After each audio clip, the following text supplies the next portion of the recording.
തളിപറമ്പിൽ നടക്കുന്ന CPIM കണ്ണൂർ ജില്ലാ സമ്മേളനം ലോഗോ പ്രകാശനം ചെയ്തു. KKN പരിയാരം ഹാളിൽ സിനിമാ താരം സന്തോഷ് കീഴാറ്റൂർ ലോഗോ പ്രകാശനം നിർവഹിച്ചു.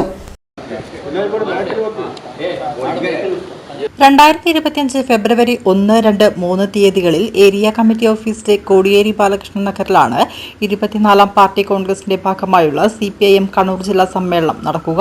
ഈ പറഞ്ഞതുപോലെ തന്നെ ഒരു പ്രചരണത്തിന് ഏറ്റവും ആദ്യം ഏവരെയും സ്ട്രൈക്ക് ചെയ്യുന്നതാണ് അതിൻ്റെ ലോഗോ എന്ന് പറയുന്നത്.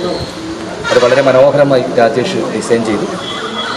സമ്മേളനം നമ്മുടെ നാട്ടിനെ ആകെ, പൊതുജനങ്ങളെ ആകെ ആകർഷിക്കുന്ന രീതിയിലുള്ള അനുബന്ധ പരിപാടികളടക്കം ചെയ്തുകൊണ്ട് ജയരാജേട്ടൻ പറഞ്ഞതുപോലെ പുതിയ കാലത്ത് എങ്ങനെയാണ് രാഷ്ട്രീയം പൊതുജനങ്ങളെ പഠിപ്പിക്കേണ്ടത് എന്ന് പഴയ കാലത്ത് നമുക്ക് ഒരുപാട് അനുഭവങ്ങളുണ്ട്. ഞാനെന്ന് പറഞ്ഞൊരു കലാകാരൻ രൂപപ്പെട്ടത് തന്നെ കണ്ണൂർ സംഘചേതന എന്ന് പറയുന്ന നാടക സംഘത്തിലൂടെയാണ്.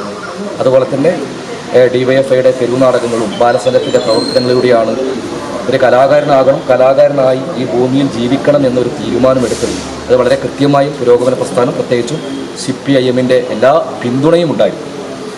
പണ്ടുകാലത്തൊക്കെ നാടകം അവതരിപ്പിക്കാൻ പോകുമ്പോൾ എനിക്കൊന്ന് ഏറ്റവും കൂടുതൽ ലോക്കൽ സമ്മേളനങ്ങൾ, ഏരിയ സമ്മേളനം, പാർട്ടി കോൺഗ്രസിലൊക്കെ നാടകങ്ങൾ അവതരിപ്പിക്കുവാനും അഖിലേന്ത്യാ നേതാക്കളെ അടക്കം നേരിട്ട് കാണുവാനും അവരുടെ കൂടെ സമയം ചെലവഴിക്കാനൊക്കെ വലിയൊരു ഭാഗ്യം ലഭിച്ച കലാകാരനാണ്.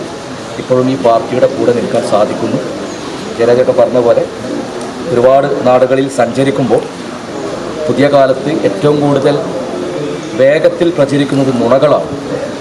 സത്യം വളരെ കുറച്ച് പേർ മാത്രമേ തിരിച്ചറിയുന്നു. അതാണ് എനിക്ക് തോന്നുന്നത് ഈ പുതിയ കാലത്ത് നമ്മൾ നേരിടുന്ന ഏറ്റവും വലിയ, നമ്മൾ എത്രത്തോളം ഇതെല്ലാം സത്യം. ഞാനൊക്കെ ആണെങ്കിൽ പല നാടുകളിലും പോയി കഴിഞ്ഞ് ഇപ്പോഴും. ചടങ്ങിൽ ജില്ലാ secretary MV Jayarajan, TK Govindan, P Mukundan, K Santhosh, T Balakrishnan, CM Krishnan തുടങ്ങി നിരവധി പേർ പങ്കെടുത്തു. പാപ്പിനിശ്ശേരി വടേശ്വരം സ്വദേശിയും ഗ്രാഫിക് ഡിസൈനറുമായ രാജേഷ് പൂഞ്ഞത്താണ് ലോഗോ ഡിസൈൻ ചെയ്തത്.